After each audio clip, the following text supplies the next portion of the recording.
आज हम सब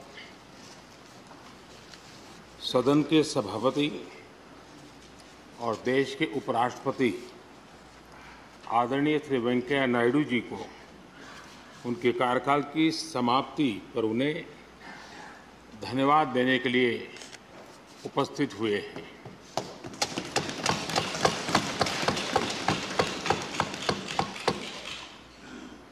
ये इस सदन के लिए बहुत ही भावुक पल है। सदन के कितने ही ऐतिहासिक पल आपकी गरिमामय उपस्थिति से जुड़े हुए हैं। फिर भी अनेक बार आप कहते रहे हैं, I have retired from politics but not tired from public life. और इसलिए इस सदन को नेतृत्व देने की आपकी जिम्मेदारी भले ही पूरी हो रही हो, लेकिन आपके अनुभवों का लाभ भविष्य में सुदीर्घ काल तक देश को मिलता रहेगा। हम जैसे अनेक सार्वजनिक जीवन के कार्यकर्ताओं को भी मिलता रहेगा। आदरणीय सभापति महोदय, आजादी के अमृत महोत्सव में आज जब देश अपने अगले 25 वर्षों की नई यात्रा शुरू कर रहा है, तब देश का नेतृत्व भी एक तरह से एक नए युग के हाथों में है। हम सब जानते हैं कि इस बार हम एक ऐसी 15 अगस्त मना रहे हैं जब देश के राष्ट्रपति, उपराष्ट्रपति, स्पीकर, प्रधानमंत्री सबके सब वो लोग हैं जो आजाद भारत में पैदा हुए हैं।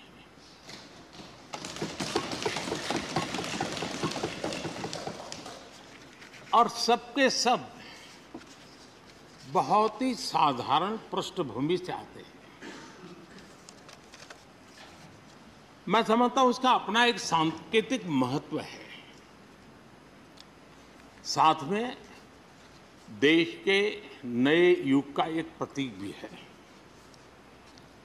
आदरणीय सभापति महोदय, आप तो देश के एक ऐसे उपराष्ट्रपति हैं जिसने अपनी सभी भूमिकाओं में हमेशा युवाओं के लिए काम किया है। आपने सदन में भी हमेशा युवा सांसदों को आगे बढ़ाया, उन्हें प्रोत्साहन दिया। आप लगातार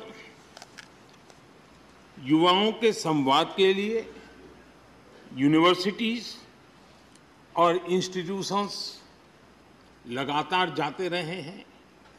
नई पीढ़ी के साथ आपका एक निरंतर कनेक्ट बना हुआ है और युवाओं को आपका मार्गदर्शन भी मिला है और युवा भी आपको मिलने के लिए हमेशा उत्सुक रहे हैं।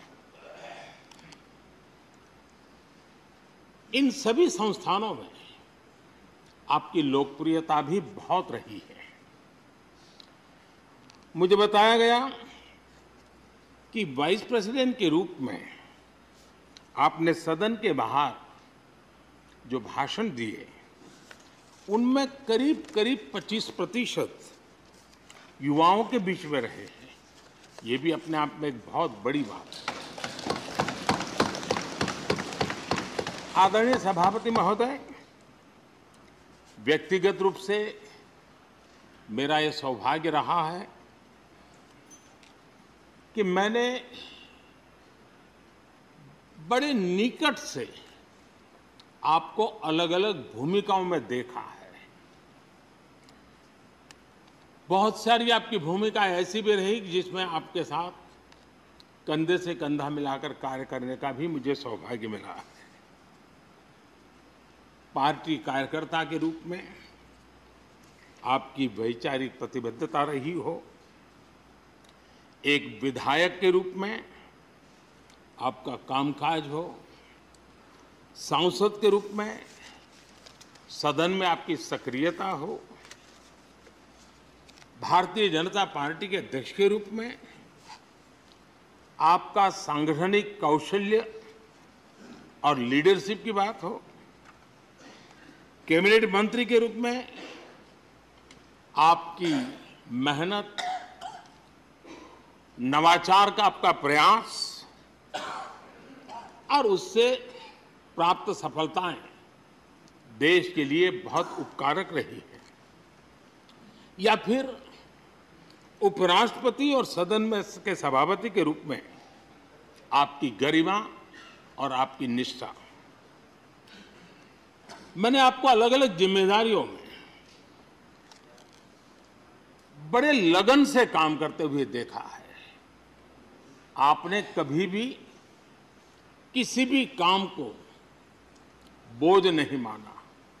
आपने हर काम में नए प्राण फूंकने का प्रयास किया है। आपका जज्बा, आपकी ये लगन हम लोगों ने निरंतर देखी है। मैं इस सदन के जरिए प्रत्येक माननीय सांसद और देश के हर युवा से कहना चाहूंगा कि वो समाज, देश और लोकतंत्र के बारे में आपसे बहुत कुछ सीख सकते हैं।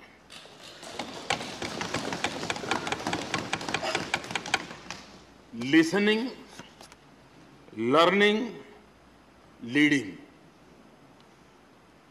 कनेक्टिंग, कम्युनिकेटिंग, चेंजिंग और रिफ्लेक्टिंग, रिकनेक्टिंग जैसी किताबें आपके बारे में बहुत कुछ बताती हैं। आपके ये अनुभव हमारे युवाओं को गाइड करेंगे और लोकतंत्र को मजबूत करेंगे। आदरणीय राष्ट्रपति महोदय, आपकी किताबों का जिक्र मैंने इसलिए किया क्योंकि उनके टाइटल में आपकी वो शब्द प्रतिभा झलकती है जिसके लिए आप जाने जाते हैं। आपके वन लाइनर्स, बीट लाइनर्स होते हैं और विन लाइनर्स भी होते हैं।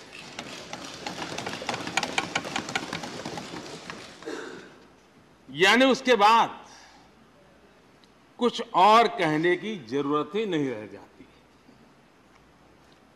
Your each word is heard, preferred and revered and never countered.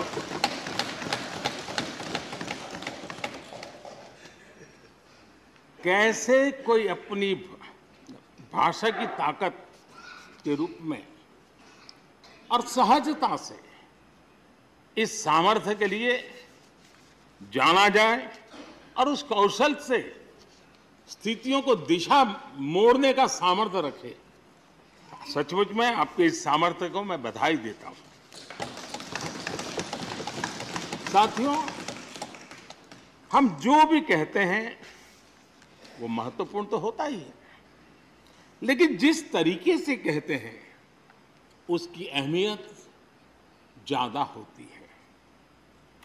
किसी भी संवाद की सफलता का पैमाना यही है कि उसका गहरा इम्पैक्ट हो, लोग उसे याद रखें और जो भी कहें उसके बारे में लोग सोचने के लिए मजबूर हो।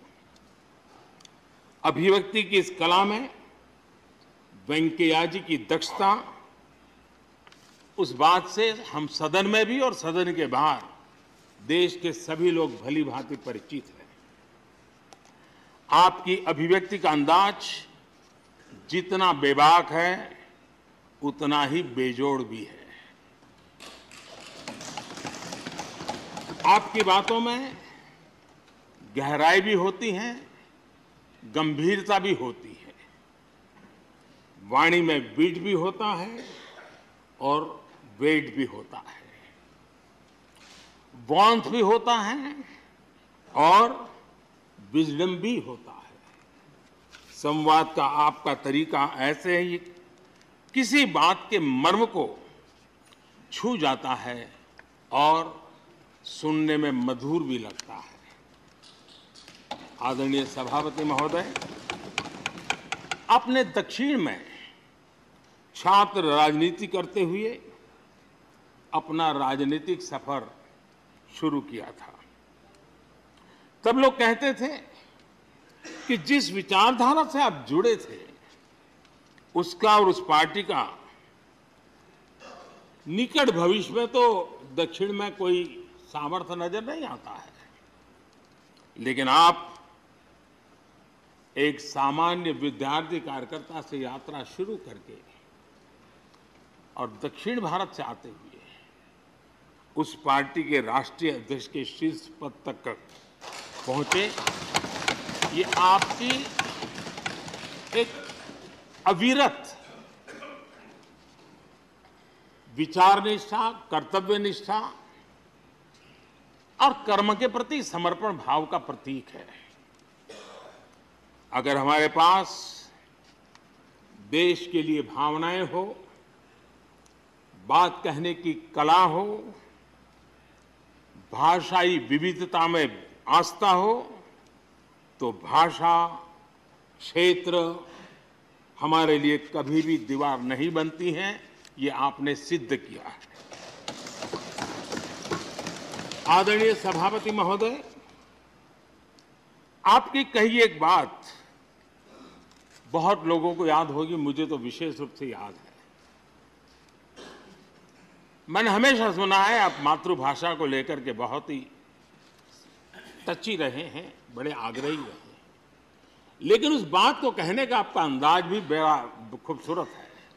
जब आप कहते हैं कि मातृभाषा आंखों की रोशनी की तरह होती है, मातृभाषा आंखों की रोशनी की तरह होती है, और आप आगे कहते हैं और दूसरी भाषा चश्मे की तरह होती है। ऐसी भावना हृदय की गहराई से ही बाहर आती है। वेंकैया जी की मौजूदगी में सदन की कार्रवाई के दौरान हर भारतीय भाषा को विशिष्ट अहमियत दी गई है। आपने सदन में सभी भारतीय भाषाओं को आगे बढ़ाने के लिए काम किया। सदन में हमारी सभी 22 शेड्यूल लैंग्वेज में कोई भी माननीय सदस्य बोल सकता है, उसका इंतजाम आपने किया। आपकी ये प्रतिभा, आपकी ये निष्ठा आगे भी सदन के लिए एक गाइड के रूप में हमेशा हमेशा काम करेगी।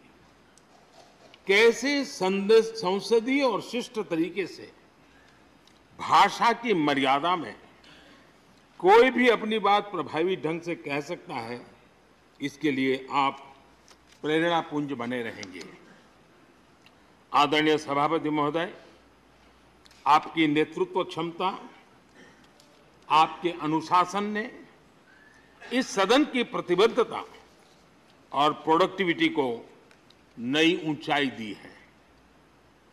आपके कार्यकाल के वर्षों में राज्यसभा की प्रोडक्टिविटी 70% बढ़ी है। सदन में सदस्यों की उपस्थिति बढ़ी है। इस दौरान करीब करीब 177 बिल पास हुए या उन पर चर्चा हुई, जो अपने आप में कीर्तिमान है। आपके मार्गदर्शन में ऐसे कितने ही कानून बने हैं जो आधुनिक भारत की संकल्पना को साकार कर रहे हैं। आपने कितने ही ऐसे निर्णय लिए हैं जो अपर हाउस की अपवर्ड जर्नी के लिए याद किए जाएंगे। सचिवालय के काम में और अधिक एफिशिएंसी लाने के लिए भी आपने एक समिति का भी गठन किया। इसी तरह राज्यसभा सचिवालय को सुव्यवस्थित करना, इंफॉर्मेशन टेक्नोलॉजी को बढ़ावा देना, पेपरलेस काम के लिए ई ऑफिस सिस्टम को लागू करना, आपके ऐसे कितने ही काम हैं जिनके जरिए उच्च सदन को एक नई ऊंचाई मिली है। आदरणीय सभापति महोदय, हमारे यहाँ शास्त्रों में कहा गया है, न सा सभा यत्र न सन्ति वृद्धा न ते ये न वदन्ति धर्मम। अर्थात जिस सभा में अनुभवी लोग होते हैं वही सभा होती है, और अनुभव लोग वही है जो धर्म यानी कर्तव्य की सीख दें। आपने मार्गदर्शन में राज्यसभा ने इन मानकों को पूरी गुणवत्ता से पूरा किया है। आप माननीय सदस्यों को निर्देश भी देते थे और उन्हें अपने अनुभवों का लाभ भी देते थे, और अनुशासन को ध्यान में रखते हुए प्यार से डांटते भी थे। मुझे विश्वास है कि किसी भी सदस्य ने आपके किसी भी शब्द को कभी अन्यथा नहीं लिया। ये पूंजी तब पैदा होती है जब व्यक्तिगत जीवन में आप उन आदर्शों और मानकों का पालन करते हैं। आपने हमेशा इस बात पर बल दिया कि संसद में व्यवधान एक सीमा के बाद सदन की अवमानना के बराबर होता है। मैं आपके इन मानकों में लोकतंत्र की परिपक्वता को देखता हूं। पहले समझा जाता था कि अगर सदन में चर्चा के दौरान शोरगुल होने लगे तो कार्यवाही को स्थगित कर दिया जाता है, लेकिन आपने संवाद, संपर्क और समन्वय के जरिए न सिर्फ सदन को संचालित किया बल्कि उसे प्रोडक्टिव भी बनाया। सदन की कार्यवाही के दौरान जब सदस्यों के बीच कभी टकराव की परिस्थिति पैदा होती थी तो आपसे बार बार सुनने को मिलता था, let the government propose, let the opposition oppose and let the house dispose. इस सदन को दूसरे सदन से आए विधेयकों पर निश्चित रूप से सहमति या असहमति का अधिकार है। यह सदन उन्हें पास कर सकता है, रिजेक्ट कर सकता है या अमेंड कर सकता है, पर उन्हें रोकने की, बाधित करने की परिकल्पना हमारे लोकतंत्र में नहीं है। आदरणीय सभापति महोदय, हमारी तमाम सहमतियों और असहमतियों के बावजूद आज आपको विदाई देने के लिए सदन के सभी सदस्य एक साथ उपस्थित हैं। यही हमारे लोकतंत्र की खूबसूरती है। ये आपके लिए इस सदन के सम्मान का उदाहरण है। मैं आशा करता हूं कि आपके कार्य, आपके अनुभव आगे सभी सदस्यों को जरूर प्रेरणा देंगे। अपने विशिष्ट तरीके से आपने सदन चलाने के लिए ऐसे मानदंड स्थापित किए हैं जो आगे इस पद पर आसीन होने वालों को प्रेरित करते रहेंगे। जो लेगेसी आपने स्थापित की है, राज्यसभा उसका अनुसरण करेगी, देश के प्रति अपनी जवाबदेही के अनुसार कार्य करेगी। इसी विश्वास के साथ आपको पूरे सदन की तरफ से, मेरी तरफ से अनेक अनेक शुभकामनाएं देता हूं। और आपने देश के लिए जो कुछ भी किया है, इस सदन के लिए जो कुछ भी किया है, इसके लिए सबकी तरफ से ऋण स्वीकार करते हुए मैं आपका धन्यवाद करता हूं। बहुत बहुत शुभकामनाएं। धन्यवाद प्रधानमंत्री जी।